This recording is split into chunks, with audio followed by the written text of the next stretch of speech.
Hey guys, it's BlockchainBrad, and today I'm extremely excited. You can see it on my face. I'm talking with none other than Min Kim.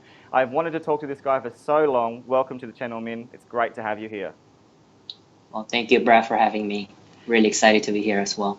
So guys, obviously, Min is part of the 100x Club with his very impressive blockchain. It's called Icon Foundation, if you don't know it.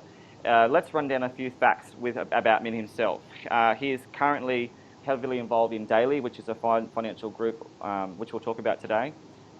He has a lot of experience in venture partnerships and venture capital.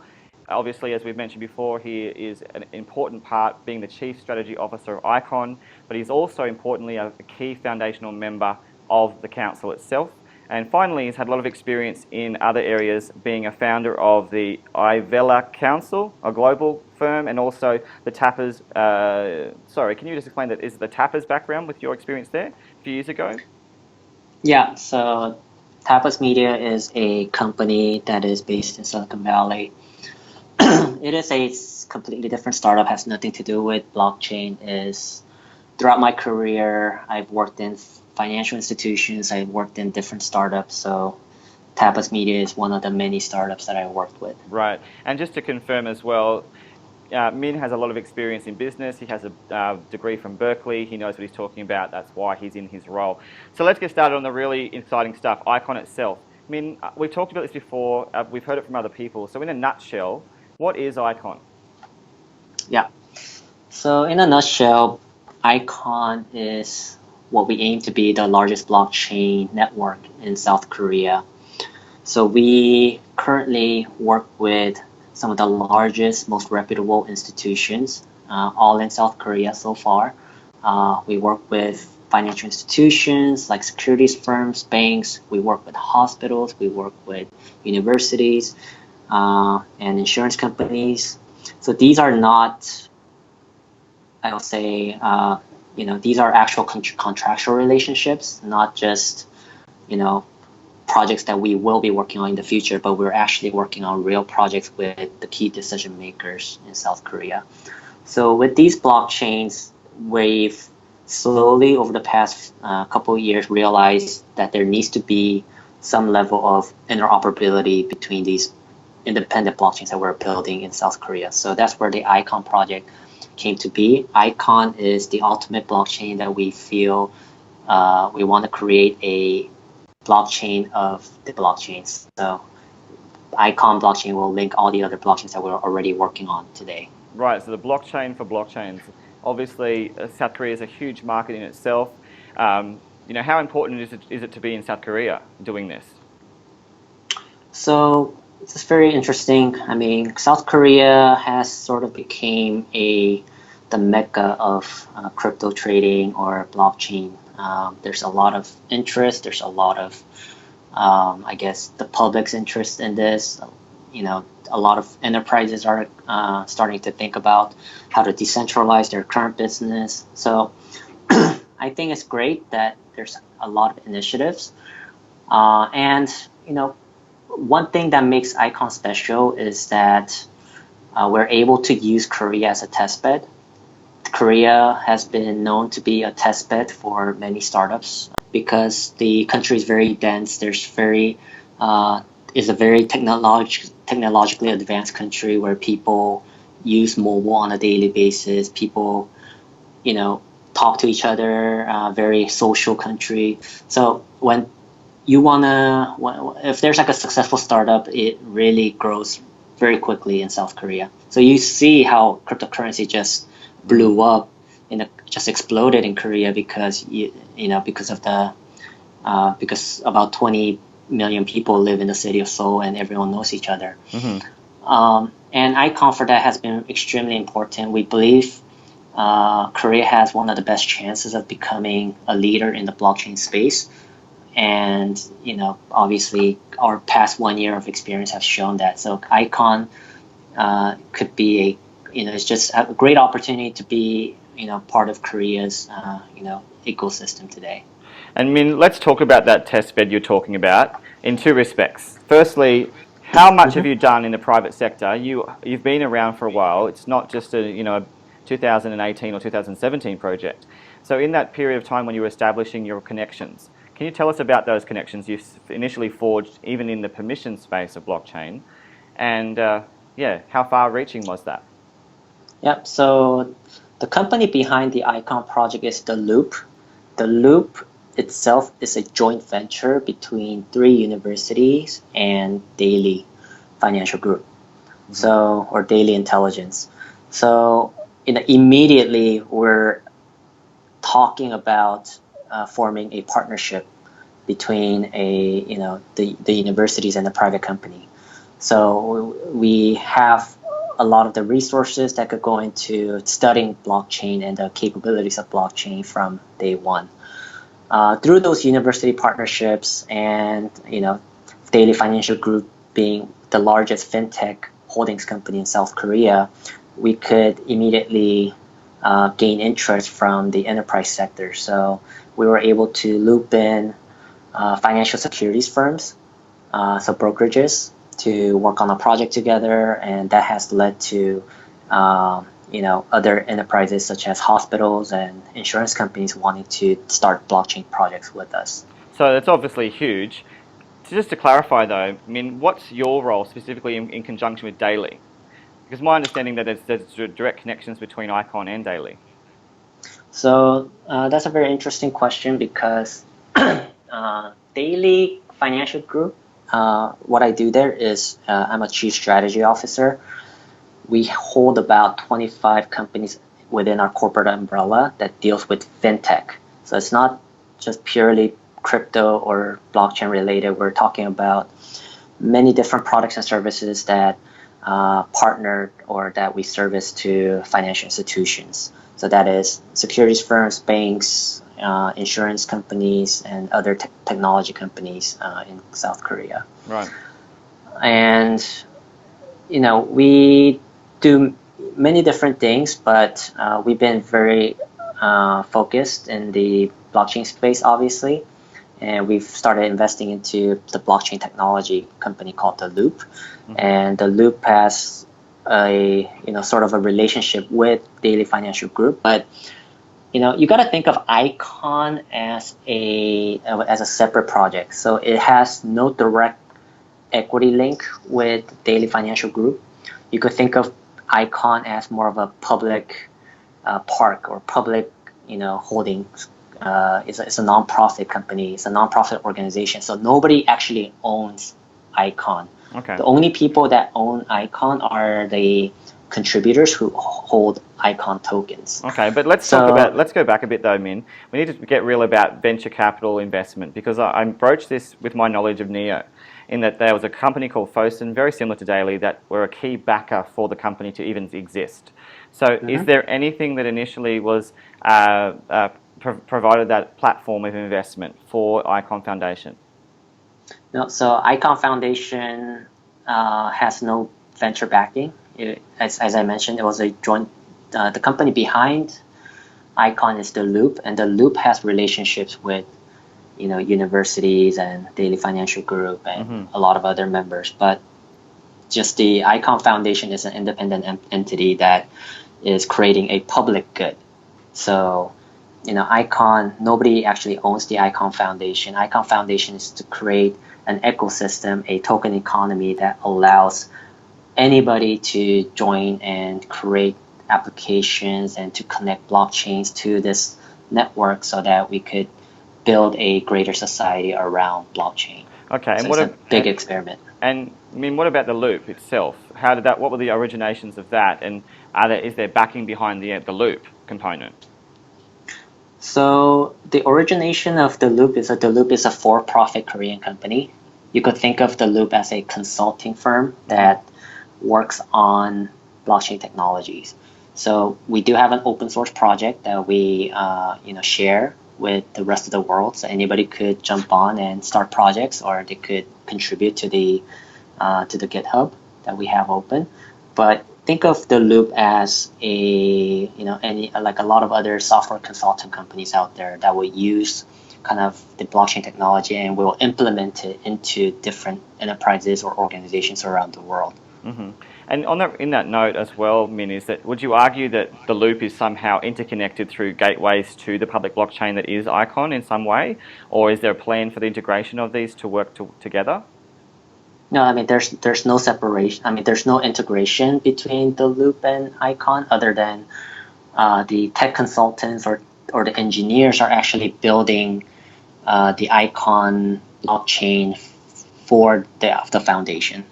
Okay. So everything that's built, all the technology that's built by the loop will be given to the Icon Foundation. Right. So there's no cross-chain interoperability happening between the two. Not planned to do that. No. That's interesting. If we could talk a bit more about Nexus as well, you have a key part of your technology that drives the plan. Can you tell us a bit about that? So the Nexus is the main blockchain that we're currently working on, which is essentially the mainnet that will go live. Mm-hmm. And that's where a lot of the token economy will be happening. Mm-hmm. So it's just like any other blockchain projects out there. It doesn't matter if it's like Ethereum or Neo or Quantum, mm-hmm. and these are independent blockchains. So we're sort of a project on its own. We have our own way of building the system and our own economy that runs on it. But we're one of the more fresher, I think, chains that are out there, and we'll have our own partners that will be building on top of the Nexus. Right, and in that respect, obviously enterprise is a huge focus for your overall design. And when we talk mm-hmm. enterprise, very quickly we talk government because they are inherently connected. Mm-hmm. So let's just go there right now. We really have to because of the climate that is in South Korea. No doubt the whole of the Western world is very concerned. What's going on? What exactly is going on? And what's the sentiment from your perspective? I mean, the sentiment, as you know it, a lot of the problems are because there's very, very high adoption rate with crypto and especially cryptocurrencies like Bitcoins and mm-hmm. Ethereum within Korea. There's like very, very high demand, which is creating large premiums and people to, pretty much spend a lot of their life savings into crypto. Right. So the government wants to kind of curb that type of behavior because they want to make sure that people don't understand the risks when right now there's not enough education around the tokens or the blockchain technology itself. So mm-hmm. a lot of people are just investing in or contributing to different projects like blindly, which is right. a problem. And I agree that there needs to be a form of regulation that protects people. But the question is like how far of these regulations, like how do we set these regulations in the right way? Right. So, I understand it from various perspectives, from the government's perspective. I mean, it's regulations are coming. It's more focused on the trading aspects of it, like how much capital that people should be allowed to invest in these type of mm-hmm. Contribute to these type of projects. So it's something that happens not only in Korea and that will happen in the rest of the world. So, right, and sorry to interrupt, but just to talk about that a little bit more, about bans, because that's a word that is being raised by many people and their concerns. Obviously, the word ban has come up several times from internally from the government and from media sources mm-hmm. in South Korea. So are you concerned about that in itself, whether it be from an exchange position or whether it be from the overall market? Are you worried at all about the potential complete banning in South Korea of any aspect of blockchain? Yeah, so I think people have been, so a lot of these I cannot say I know for sure, mm-hmm. but I do have a very, very optimistic point of view of what's going to happen in South Korea. I don't think the government or regulators are out there just to completely ban everything. My opinion is that there will be a right structure that will help, grow this industry for the long term. Mm-hmm.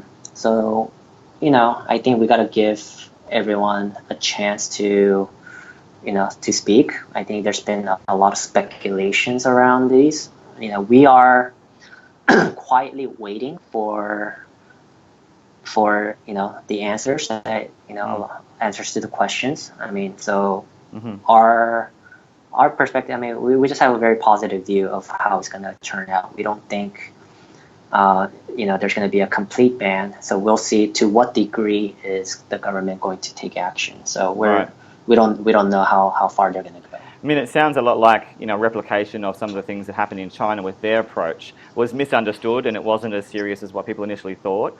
How involved are you personally as the CEO with government stakeholders, ministers? Do you talk to anyone in the government at all or anyone in your team? No. So we want to, from the icon side, we're not talking to anyone directly. From the daily financial group side, we do have an exchange business. So I think you got to separate these together. Right now, the government and the regulators are more focused on the exchanges. Right. I think a lot of people group every projects into the same thing, but there's different types of businesses around blockchain. The question is like, how do we separate these from each other? Like you can't group everything into one. So right now, a lot of these, questions, a lot of the things that government wants to do or the government wants to focus on is on the exchange side of things. So for Icon, it is sort of irrelevant to the current priorities. I think later in the future, if there is a, if there could be an open discussions, we don't know, but we'll wait for that, and we're always prepared to work with regulators if we have to, but we don't have any discussions happening today. I mean, let's talk about Coin One though. It's obviously inherently connected with Daily as a very important exchange in Korea, one of the most popular in the top 5, certainly arguably top 3. You've just explained that it's not directly linked, but is it not fair to say though there is some degree of indirect link because there is a representation from Daily in an exchange? Surely that's to provide some sort of funding mechanism for Daily itself, which surely feeds back into the loop somehow. So there is no direct link between so the loop and yes, Coin One, there is the parent company is the same. However, you got to think of these as 2 separate companies. Like Daily Financial Group's our stance we're a holding company, so we do try to do things that could help our subsidiaries communicate, but you got to think of these as like completely separate companies. And from here I cannot directly comment on what are some of the kind of the economics things that are happening with Coin One and the loop. Right. But yeah, we just have to kind of wait and see how those kind of progresses. It's interesting because obviously, again, harping back to China, the design of a very popular blockchain there, they do integrate directly. So you're a slightly different model. Let's talk about something that is very integrated and very exciting that you have recently announced in the last month or so, and that is the alliance, the interoperability alliance that you have with One Chain and you have with Aion. That cannot be underestimated. Let's talk about that. It's huge. So yes, I think when we talk to One Chain and Aion, there's a lot of common problems that we face, and the question is, should we tackle the same problems independently or should we group together and try to tackle the problems together? Right. So I think obviously we've decided to form an alliance to tackle the problems together. We haven't really set out an agenda yet, but we formed an alliance for a couple of reasons. One, the main reason is one of the main reasons is yes, like we need to kind of solve these problems together. I think it makes a lot of sense to solve these type of problems together. But 2, we announced this kind of early because a lot of the questions that we've been getting from people have been, are you guys competitors to Aion? Are you guys competitors to One Chain? Like, are you competitors to Neo? Are you guys competitors? I mean, there's a lot of kind of speculations that happen in the market that we just wanted to kind of make it clear that in this space called blockchain industry, right now it's so early to even say that we are competing with any other blockchains that are out there or any other projects that are out there. we're very focused even doing what we're doing today, which is work with the enterprises and getting our product up to speed. We're busy in our own world, and One Chain and Aion and all these other guys are busy in their own world. So Right. I think for the short term, we wanted to make a message, clearly state that we are not competing. We actually, if there's an opportunity, we are trying to work together. So try to send out a positive message to the communities out there. Right, so let's talk about it in a contractual level. Is there no contract associated with your alliance? Is it purely informal? So yes, it's purely informal at this point. And I think that's important to state now, because certainly from the presentations, being on stage together, standing together and announcing this alliance suggests that it's actually contractual. So it's important people are aware that it's not. But secondly, let's move across to the representation of countries. You have China, you have South Korea, you have Canada, essentially as clear representations of these interoperable blockchains. Are you suggesting that in the future you foresee that integration will be facilitated from each of your protocols that interoperate, and that they can sync together, or are they distinct and potentially won't? So that's exactly what we need to figure out. We need to work on these projects together to make sure that interoperability between blockchains can occur, can happen. We set a common protocol in order to solve that problem. Right. So, one thing I wanted to correct what you said is that you're right that right now the current relationship between these three companies are informal, but it will be formalized eventually once we figure out exactly who the people are going to be involved in this, like what exactly is the problem that we're going to be solving. So things are going to be formalizing as we kind of get to that point. It's just today, each of us, like for Icon, for example, all our guys are busy enough trying to get ready for our mainnet launch, plus our annual summit, which will happen next week. So, but respectfully, Kim, I just want to mean is that when you do see three very prominent representatives of their companies on stage, in any centralized business, you would assume that there is some sort of contractual, agreement at that point. That's a fair call. So given that it's not yet established, and given we've seen precedents of other companies whereby they literally are signing documents on stage, it's just important for us to understand exactly where you are at with these two, because they're very, very powerful. Many people are following along with what Icon and Aion and One Chain are doing, particularly in this alliance. So it's good that you're setting the record straight with that, and that it is very clearly going to be planned to be a contractual agreement. I think that's really important. Right. So there's transparency. I respect that immensely. Let's talk about the plan for some of these protocols. I've mentioned Dustin, for example, talking about a multi-third-party compute protocol. Are you looking at utilizing some of the specific technical underpinnings of these other blockchains to adopt them into yours, or are you exploring that? So we're gonna explore all various opportunities around how we could all work together. But like I said, those are exactly the reasons why we don't have a contractual relationship, because we don't have exactly an outline. We just have a timeline at this point. So after we all individually launch our mainnet, I think that's the right time to begin exploring some of the details that needs to go into place in order to execute our relationship. So that's awesome. I think we need a little bit more time in order to to answer those type of questions that you're asking, because those are the type of questions that we will be asking in the near future. And Min, let's talk about just obviously we can move away from the alliance for a moment. Let's talk about companies like Bancor. Let's talk about Ripple and Kyber. They come up in your white paper. They're clearly involved in your plan, particularly with your new announcements with Kyber. Can we talk about those?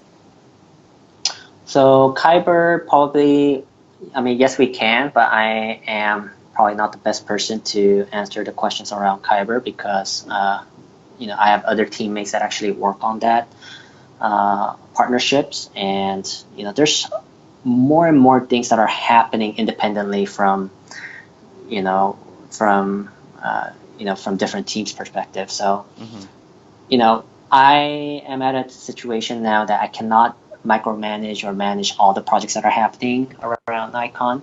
We're getting more and more specialized. So I do understand that we do have a relationship with Kyber. We did sign this is a contractual relationship. So we did sign a piece of paper that lays out what we're going to do. Probably the partnership manager, John, is the right person who could probably get into more details around that. So I apologize for that. No, that's okay. Thank you. We are excited about that connection, and it's great that it's formalized. I noticed in your white paper there's a lot of reference to Ripple and also Bancor. Is that still relevant, those two companies, to the overall design of either the loop or of Icon itself, given that banking's going to be a key factor in you facilitating that kind of service? So one Bancor protocol is what we reference for the decentralized exchange. It's something that we do plan to implement in the near future. So it's still relevant, but similar to every other kind of products and services, we could tweak it a little bit. There might be a little bit of changes. We will continually update our white paper. So we're actually working on a more updated white paper as we speak, and we'll be releasing that I think in the next couple of weeks. Okay. So which will have a lot more information on the technology side of things. From Ripple, I'm not too sure if I don't think we included any Ripple information in our white paper because that was before. Right. So we not did relevant? make an announcement. Yeah, we did make an announcement where we are working closely with SBI Ripple Asia. Yes. So that's the Japan joint venture between Ripple and SBI Holdings Company. And we are sort of a company that likes to work with a lot of other blockchains because we want to be able to share our experience, our technology, and our everything we can do to help the community and the ecosystem. So when Ripple and when SBI Ripple Asia reached out to us asking us, hey, can you help us with the business relationship in South Korea? I mean, we have all the banking relationships there, so we said, okay, I think this is going to be a pretty interesting relationship. So we do have a contractual relationship there where we are helping. We're trying to help SBI Ripple, come into the Korean market. Right, that sounds really interesting.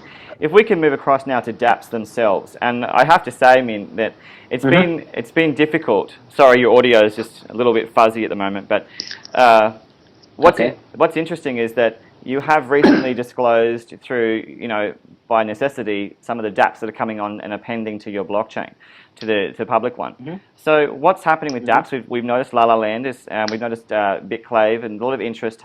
I've seen you having dinners with different people and key stakeholders. How far-reaching is the DAPP movement in Icon now? Yeah, so everyone's expectation in the crypto space is very high in terms of getting immediate results, like getting fast news very quickly, and expecting products to be launched left and right. I mean, in the real world, it doesn't happen like that. It takes time for anything to be built up, to be correctly executed. So, I think I'm kind of afraid everyone has very extremely high expectations of not only Icon, but pretty much every industry out there or every company out there. So it might be best to, just straight out say that, everyone should not, expect, immediate results. It's an experiment. It's a work in progress. Okay. With that said, I think I've mentioned this before. I mean, we're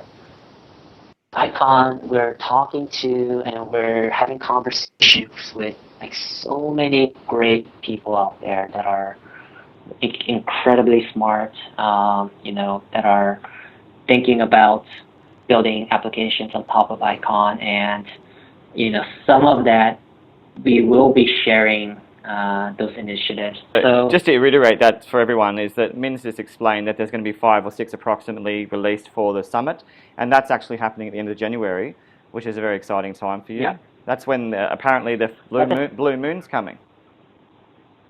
Yes. Yeah, but like just to kind of emphasize, I mean, the thing is that, 2017 was the year when a lot of experienced entrepreneurs, a lot of smart people have woke up to decentralized applications. So a lot of people didn't even know about blockchain or barely knew about crypto, in 2017, and this is when smart people started learning about it. Right. And started brainstorming what are the next generation applications that could be built on top of blockchain. So right. A lot of smart people were thinking through these type of problems. We believe that 2018 is going to be the year of, where you see like very, very high quality applications. I don't know if you remember back in the days when iPhone just launched, you saw some of the applications that were, initially built. Yes. And released on iOS, the app stores. But if you compare to kind of the early days of iOS app versus what you see today, the quality difference is huge. Yes. So you could think of all the DAPPs that are currently being built, or that's been built before. These are, very interesting, and I give credit to those people who built these applications. But I have a feeling that there's going to be like much higher quality DAPPs that will be built in 2018, and the people that we're talking to are seasoned entrepreneurs. These are the guys who built companies from ground up and sold it at multiple exits. Like very, very smart people that are trying to figure these things out. So, yeah, I don't want to give an impression that, come, January 31st, like you're going to start seeing, decentralized applications that will be launched that day. No. These things take time. You need to give time for these seasoned entrepreneurs to think through the problems and actually, kind of experiment and test, and it will take time for applications to be built on top of Icon. Sure, and Min, thank you for also making it clear you're not about FOMOing the market. We respect that because you're focused on tech, and you always have been right from the outset. You rarely speak to the media for that reason. You made it also clear that just because you're announcing some projects that are going to be on the blockchain doesn't mean they're going to happen straight away. Let's talk though about the mainnet. How important is the mainnet coming up, and when is that happening?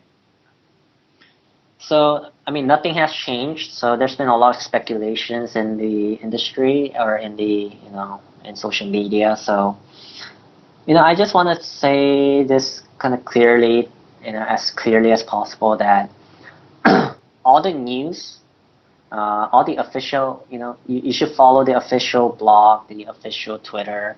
Those are the only news that you should believe. Everything else is just all speculations. So we never talked about mainnet being delayed. So if we didn't talk about it, then you're not getting the right news. So there's no reason for us to continually answer the same type of kind of questions over and over again. I mean, we if there's something, if you have a question, you should check the blogs and to see if there's any kind of news around it. If not, then just assume that everything else is normal. Right. So go to the source, essentially. Go to the source. Yeah, you just go to the source. I don't know where else you want to get the information. I mean, there's no other places where we're releasing information. So right. But let's move back to the mainnet itself, though, Min, in terms of the importance of this, because you talked about the summit. Would you argue that they're interrelated? Timing's good. The summit's going to have some key releases. We're in a sentiment market, so we can't exclude the realities of people's interests as well. So how important is January? The end of it for Icon as a burgeoning company. I mean, it's a big deal where we're currently using ERC20 tokens, and these are not our native tokens, and we will be transitioning to the native tokens as we go forward. So again, I think a lot of people who are not familiar with non-ERC20 tokens or native tokens, or who's transitioned from ERC20 tokens to native tokens, it doesn't happen immediately. So, we will publish a set of instructions of how to do swap your ERC20 tokens with native tokens. Okay. You know, we are working with, you know, the exchange partners that we can, that are willing to make sure that, you know, we do this transition in the right way. So Right. I think a lot of people just like assume that, oh, the mainnet is coming, so like what do we do? Like we're not going to put you in the dark. We'll have exact set of instructions what to do next. So I think everyone just needs to you know, be Relax. patient and wait, relax, because things are going to be announced pretty soon Okay. around everything. Yeah. Well, Min, thank you for being so clear on that. Let's talk about one of the most underrated things about Icon. It really is, and that's DAViNCi. Can you tell the whole world once again what it is and why it's important? Mm-hmm. Yeah. So it's very interesting because DAViNCi is our own artificial intelligence platform that was built over several years, so way before even we thought about the Icon project. And not a lot of people know about DAViNCi outside of Korea, but within Korea, DAViNCi is one of the leading AI platforms today used by financial institutions. So these are large banks, large insurance companies actually using our AI platform to do everyday business. So essentially, the AI is used for creating prediction models. Mm-hmm. So before, a lot of the kind of the guessing work is actually done by, you know, a lot of data scientists would get together a bunch of data and create a, you know, linear regression line and trying to see like if people are going to pay, you know, seeing the probability of people paying back their debts, or getting into a car accident, or getting into other, you know, other type of like probability measuring. Right. So that's like the core of the banking business. The core of the banking business is, you know, lending out money to enterprises or people and making sure that they get paid back. Okay. And they look at several factors, like many different factors when it comes to you know, assessing the probability of you actually paying back the money that they lend you, right? And based on that, they, you know, if it's more risky, they will increase the interest rates. If it's less risky, they lower the interest rates. So that's the core of the banking business, and that is what DAViNCi is being used for today. So today, you know, we're not creating a new type of AI platform. We're talking about a real AI platform that's being used for real business today. Okay. So we're trying to figure out a way to use the AI platform for the blockchain, you know, platform that we're building on the Icon Republic or Icon blockchain. Which is massive in itself because it's already existent. It's really important that you explain that. It's huge. So yes, and we have machine learning, you know, scientists that are actually, you know, working on, that have already built it and, you know, doing projects with financial institutions like today. So, you know, we're trying to apply some of that to kind of automating and doing risk assessments for the blockchain technology that we're building on top of Icon. Amazing. So these are, you know, again, like, is it immediately going to be used? No. I mean, we have enough work to do where we built this blockchain technology, but in the future, you know, we're constantly, you know, we have a machine learning scientists that are in-house that we could have these type of discussions and seeing like how AI could be used for, you know, with the blockchain technology that we have. So we're going to be slowly integrating some of this. And we believe the first area where we could use AI is what we call IISS. That's the, you know, that's the kind of the creating the token economy. So if you go into the white paper, find a section called IISS, you could kind of briefly read about how we plan to use AI technology for our blockchain. But it's very vague because when we first published the white paper, we had some sort of idea, but we did not have like kind of clear details of what we're going to do with it. Right. Fortunately, the next update of our white paper is going to have a lot more details of how AI will be used for for the blockchain technology that we have on top of Icon. So that's as much information that I should be giving out because it's not publicly released yet. But the next white paper release, make sure you kind of control control find and control F and try to look for IISS and trying to read the updated version of that. Yes, thank you for that, Min. We appreciate that. And it's exciting to see how important AI is in the overall market at the moment. We're moving to Generation 4 very soon. Let's talk about the foundation that you're part of. Obviously, you're part of the Icon Foundation specifically. It has a council. Let's talk about in terms of centralization or quasi-centralization in design. You are open source, you want to be fully decentralized, but how important is this council to managing the blockchain? Yeah, so the most ideal part will be foundation council members not dealing with any of the everyday decision making. So, at one point we want to be totally hands off and letting vested members of our blockchain make all the decisions in a very democratic way so that it's fully decentralized. Of course, that's the vision that we have. We don't know how far that's going to take or how long that's going to be taking because it's going to take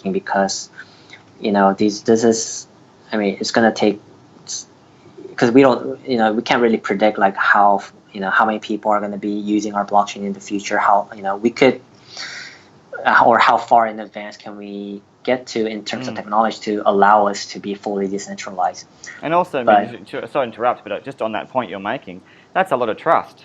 That's a lot of trust in being able to fully forego the roles that you have as a council in the future to allow it to be what it needs to be, which is a fully decentralized model. Are you, can you foresee some issues with that even in its design to completely eventually relax the nature of the council? So, I mean, there's, again, these are the discussions that we have every day. So I can't really say that we have exactly the answer that that you're looking for, because we're searching for those type of answers as well. Right. I mean, right now our goal is more to do with how do we scale this blockchain, how do we make it more usable, how do we get more participants, how do we increase our network. I mean, those are the those are the questions that takes much more priority. Right. And these type of okay, I think once we kind of scale, once we have a lot of participants in our network, we incorporate blockchain to our everyday lives, we could start thinking about, okay, how do we slowly move on to decentralizing more and more and more. But I think today, it's not even a priority at this point. Well, let's talk about that as a priority, what you did mention, that scalability. Reference point is currently there are some blockchains that are looking at 1 million TPS currently on chain, alleging this. As you know, that makes people smile, and hopefully you do too, because it's not quite ready, I would imagine, yet for any of them. But they are making these statements on chain. What do you say to that? It's all BS, honestly. It's if you have anybody who believes in faster TPS, I mean, okay, you got to show it to me in order for me to believe it, or else it's and I can't. It's not going to be possible. I mean, when you talk about comparing TPS, I mean, there's a lot of factors that go into TPS. I mean, most notably the number of nodes or number of validators that are running. So, if you have 20,000 validators that are running, I mean, of course your network is going to be slow. If you have one validator, that kind of defeats the purpose of being a blockchain. You're going to generate tens and thousands of in terms of TPS, right? So the less number of nodes you have, the faster the network's going to be. So if some companies are claiming that they have crazy number of TPS, then just I don't think people should really kind of take their word for granted, because it's scalability is Just to interject there, I mean, there are some companies that do have significant numbers of nodes and are scaling. They certainly are. Maybe not a million. I can tell you now some of them specifically. But let's talk about you. What are you doing to address the improvements of scalability for Icon? Yeah, so I mean, right now our goal is to scale at the same speed as the number of like kind of the network participants that we could handle. So we want to scale in like slowly in terms of validators to make sure that we could support the type of applications that we want to build on top of Icon. Okay. So if we talk Visa level with 8,000 TPS as a requisite for Visa, are you moving in that direction to facilitate something like that as a company? Is that a plan? Yeah, I mean, I think if you have, let's say, less than 100 number of validators, then the network is going to be fast enough to support any type of payment transaction. Okay. So I don't think that's going to be a big issue. Right. But the question is, like, if you go over, if you keep increasing the number of validators, you want to do that because of the fact that that is the point of the blockchain. That you want to increase the security by adding more validators to the network. Right. Exactly. If we could move across now to your tokenomics as well, Min, because that's important. It's been released from your official channels with regard to changes in the overall supply of your tokens. Can we talk about that really transparently and how that will impact the overall, the investment situation for people who already put their money into ICX? So I think from day one, we've made sure that we communicated that we have about 800 million tokens of ICX that's going to be minted. We made sure 50% of that, about 400 million, was minted through ERC20 tokens, and the other 50% will be minted. We decided not to mint it in ERC20 tokens because, like other 50%, we could wait until mainnet, basically. Right. So right now there's a total of like about 400,230,000 ICXS or ERC20 tokens that are available today, but it's going to be doubling. In terms of injecting that kind of coin, literally, into the market, what's the plan for that so it doesn't disaffect the market? So I mean, we have the other 50% of it. Most of it is already. It's going to be used for reserve anyways for the DEX. Right. So majority of them won't be released anytime soon.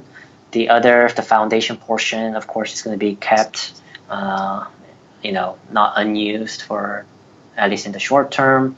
The team, we've, make sure that we have vested it.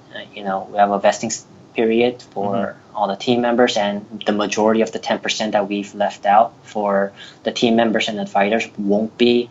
It's not even issued yet. So, you're looking at, and the strategic partners, we will continue to add strategic partners to our network. So majority of that is not even used yet. So most of the tokens will be, put aside, and these are just like stored, won't be, issued out.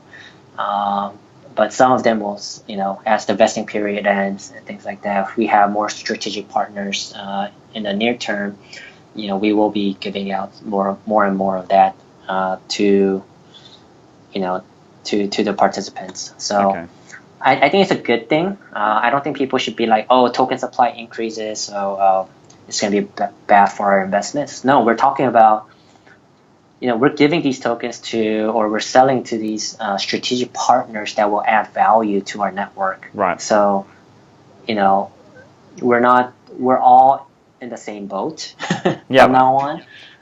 So we're doing everything we can to make sure that our market cap or the value of our ecosystem doesn't get diluted by irresponsibly. So we want to make sure that we do things in the right way. So Min, can you tell us a bit about moving across to partnerships? That's a really important thing. Like you said, we don't want to sort of build FOMO in the market, but partnerships are key to the building of your blockchain. I've noticed some words in different posters like Samsung, Kyobu, Kaiwoom, Hanwha, Hyundai. Some really big names have been thrown out. You've also mentioned some security companies as well. How many partners are we talking? Like where's the movement of partnerships going? What direction? So, good question. The way you should look at this is in threefold. There are three different types of, I guess, ways to increase the value of our network. So, I think for people who are unaware of how token economy works, or the value of Icon or any other of these blockchain, is that the value of the network is the transactions. So the number of transactions that happen within the Icon ecosystem, right? Icon network. So the way we kind of break these up is into like three different categories. The first is something that's very simple, just moving your tokens around. So let's say I have X number of ICX in my wallet and I send it over to you. That's one transaction, and you send it around. Right. Okay. And then if you do an exchange, you trade it with another token and through cryptocurrency exchanges, and you take it out. That's another exchange, transaction. So probably the reason why so many people are focused on getting the exchange partnerships and sort of the beauty of these tokens is that or these projects is that you sort of get immediate revenues by exchanging. So more participants kind of hold your ICX or your tokens and you give it out.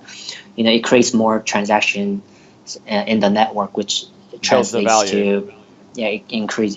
Basically it's sort of like revenues for the foundation or the company. Okay. So that's like the easiest way. That's tier and the one. most immediate way. Yeah, that's tier one. Okay. But at the same time, like I don't put too much value in these type of payments or trading, because you're not really exchanging any goods. You're sort of just, it's also, most of it today is speculative, and it doesn't really add real true value. Min, at the tier one level, can I please just address this with you, because you have a lot of experience. Tier one is store of value also, in the sense of the original genesis of blockchain. I'd love to know your opinion on this, because we've seen, and I won't name names, but we've seen specific blockchain designs be purely about store of value, about circumventing authority, not working with governments, blah, blah, blah. What is your position, without naming names, on that, as, where the circumvented utility is what you're alluding to for the most important part?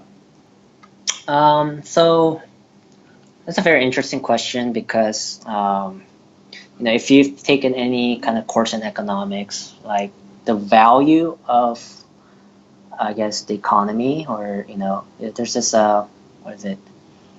There's this famous formula like P equals MV. So the value of a currency increases by the importance of storage and the amount of money velocity. Money velocity meaning how many times it exchanges hands. Right. So if you really are serious about, I think, increasing the value of your tokens, I think you got to think of both aspects. So storage of value, meaning like more and more people needs to realize the importance of your tokens. At the same time, you got to have safe storage, wallets and wallet technologies, compliance, security around your tokens in order to make it very safe for you to store it. But the other part is the money velocity. So you got to make it easy for people to make transactions. You got to send it to people, exchange for goods, and that together is the importance of the value of your currency. Right. So I think you got to have, in my opinion, yes, you could have low velocity, and if your storage of value is like really great, then I'm sure you could have some value, but I think those two sort of have to work hand in hand. Absolutely. That's my opinion. So that pushes it up to tier two now, obviously, because you're addressing the issue of utility, functionality in the real world. Yeah. The second part I would say is the real world. So the tier two is something that is going to be extremely difficult to implement, which is the enterprise relationships. Right. So making your tokens be used for everyday businesses, but not only just everyday businesses, but existing like conglomerates. Mm-hmm. So Like right Samsung, now, for example. exactly. Like today we're doing projects. So we're doing pilot tests, and we actually do have a commercial blockchain that is more private blockchain, but we're doing a lot of interesting projects implementing our blockchain into, with enterprises. If we do succeed to get cryptocurrencies to be used for real enterprises, then the number of transaction volume that will create is enormous. Okay. So you're talking about, I think in a way why Ripple XRP is just so highly valued, although it's not being used at this point. Mm-hmm. There's a lot of use cases, but not really being used right now. But you're looking at the potential of XRP being used for cross-border transactions. So I don't think you can, it's like it's something that's very, very difficult to do. But if you can succeed in getting your tokens to be used by these real like blue chip large corporations to do real life transactions across the world or within your industry, then like that's a huge win for you. So you're talking about huge volumes of currency let's being talk traded. about that. Let's talk about that for a moment, Min, because that's hugely important right now in 2018 as we build the infrastructure. Is you say if, but coming from someone who is in the council of a member of 6 that represent Icon, do you really mean if or do you mean when? I think it's a question of when, and I don't think honestly, I don't think there are many projects who are positioned, who have the business network or the experience or the executive team that could actually pull this off. There are only a few projects out there that could actually, do this, and I think we are one of the few that could actually pull this off. So yes, and I can think of one other that's in China that I know very well too, but I certainly agree with you. There's very few in the world.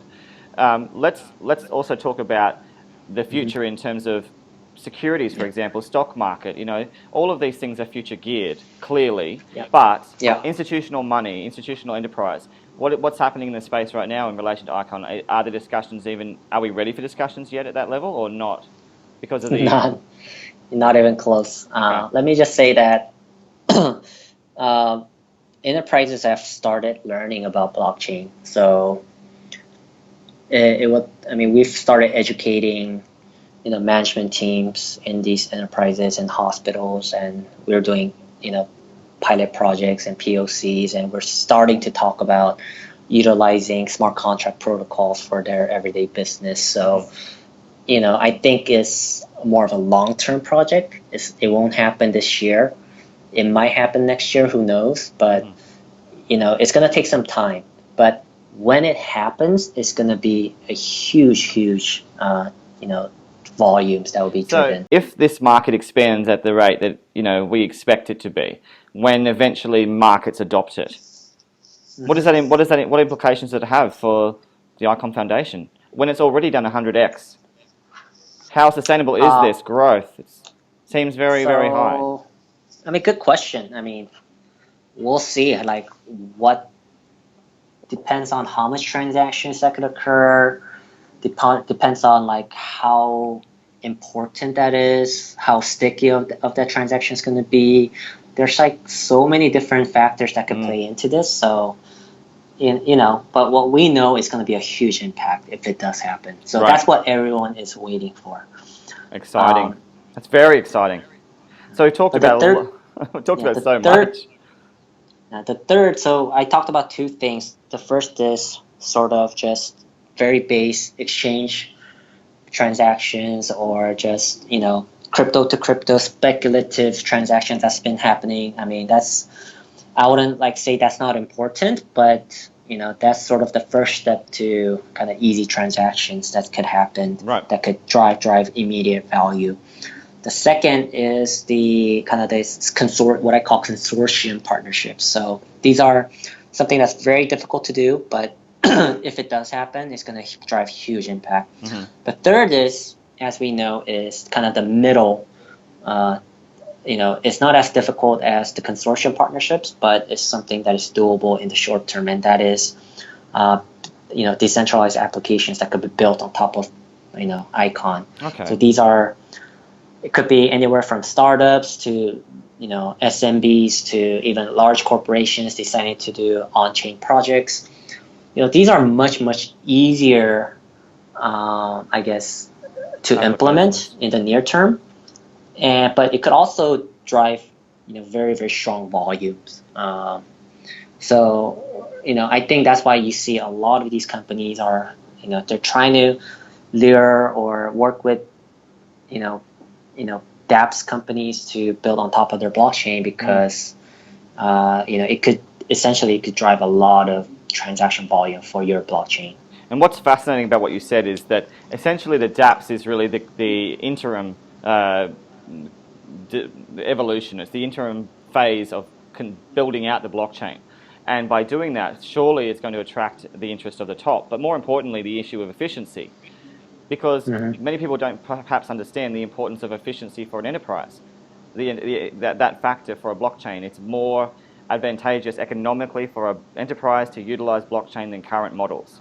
And so that in that respect, what's interesting is that the DAPPs are really a means for value adding to your blockchain as you progress to that other tier. Yeah. It's fascinating. Min, we have talked about so much. I've exhausted you today, and I appreciate your time. I know how immensely busy you are.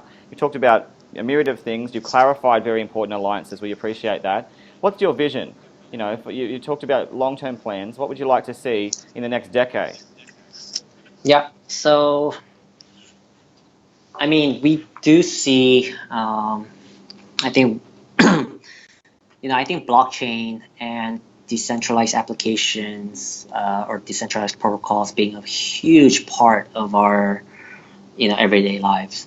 So, like so far today, 100% of everything that happens in this world is very centralized, and a lot of big portion of that will be now, kind of shifted to decentralization. So, we want to be the main blockchain that actually allows this movement to happen and gives opportunities for like new decentralized applications to be built on top of us. So what we want to do is kind of create this new world where it's more democratized, where you actually give a lot of the choices and transparency and choices to everyone who are just the people who are living in society, who's living part of the community, who are doing like very important things, but sort of not being included into the economics of things. So right. So you're talking about empowerment and enfranchising people's access to the economy. Exactly, and kind of our vision is to make sure that people's privacies are protected, people's rights are protected, that our votes are counted. I mean, there's so many things that blockchain could empower in our everyday lives, and we want to make sure that we can make that possible. So it's very difficult to kind of pinpoint one or two things where blockchain could be useful because there's so many different areas.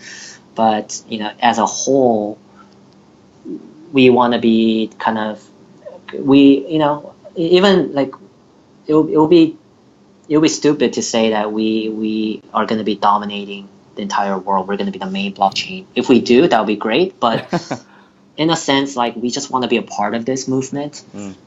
We want to be one of the many technologies that could be helping decentralization, and we just want to make our mark in history as Well, we say. I think it's a fantastic point to end on. You are certainly already making your mark, Min. There's no question of that. You're one of the fastest growing blockchain economies in the world right now. You're in a space that's very revolutionary and innovative, just in generally for its technological advancements in South Korea. It's been an absolute privilege talking to you. I've learned so much. Hopefully all the listeners of the world who have an appreciation for the Icon Foundation have as well. And I also wanted to acknowledge your transparency today. You've disclosed things that are very key.